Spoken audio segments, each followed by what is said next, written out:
வணக்கம், வாழ்க வளமுடன். நான் உங்கள் ஜோதிடர் மாணிக்கவாசகம் பேசுறேன். இன்னைக்கு பேசக்கூடிய தலைப்பு என்னன்னு பார்த்தீங்கன்னா, கேது அஷ்டமஸ்தானத்தில் 8ஆம் இடத்தில் இருப்பதின் பலன்கள் என்ன அப்படின்னு நம்ம ஜென்ரலா தான் பார்க்க போறோம்.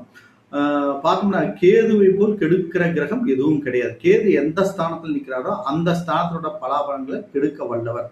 மாங்கலி ஸ்தானத்தில் அவர் 8ஆம் இடத்தில் நிற்கும் போது பார்த்தோம்னா அது ஆயுள் ஸ்தானம், ஆயுளை கெடுக்கக்கூடிய அமைப்பு ஏற்படும். மாங்கிலி தோஷத்தை ஏற்படுத்துவார். பிரச்சனை போராட்டங்கள் ஏற்படும், கணவன் மனைவிக்குள்ள மிஸ் அண்டர்ஸ்டாண்டிங் ஏற்படும், பிரிவினைகள் ஏற்படும், குடும்ப சண்டைகள் ஏற்படும், கடன் ஏற்படும். அவருடைய திசாபாத்தி காலத்துல எல்லாம் 8ஆம் இடத்துல இருக்கும்போது இந்த மாதிரி கெடுவலங்கள் நடக்கிறதுக்கு வாய்ப்புகள் அதிகம். அதை குரு பார்த்துருந்தாங்கன்னா அந்த தோஷங்கள்ல இருந்து நிவர்த்தி அடையறதுக்கு அதிக வாய்ப்பு உண்டு. அதே மாதிரி அந்த கேது நின்ற வீட்டுக்கு அதிபதி நல்ல ஸ்தான பலம் பெற்று குரு பார்வை பெற்றிருந்தாங்கன்னா நற்பலன்கள் நடக்கும். கெட்டவன் கெட்டஸ்தானம் ஏறி நின்றால் கிட்டிலும் ராஜ்யோங்கிற அமைப்படி 8க்குடைய கிரகம் நல்ல ஒரு மறைவு ஸ்தானத்தில் இருந்தால் நன்மைகள் ஏற்படுறதுக்கு வாய்ப்புகள் அதிகம். அதனால முறையான பரிகாரம்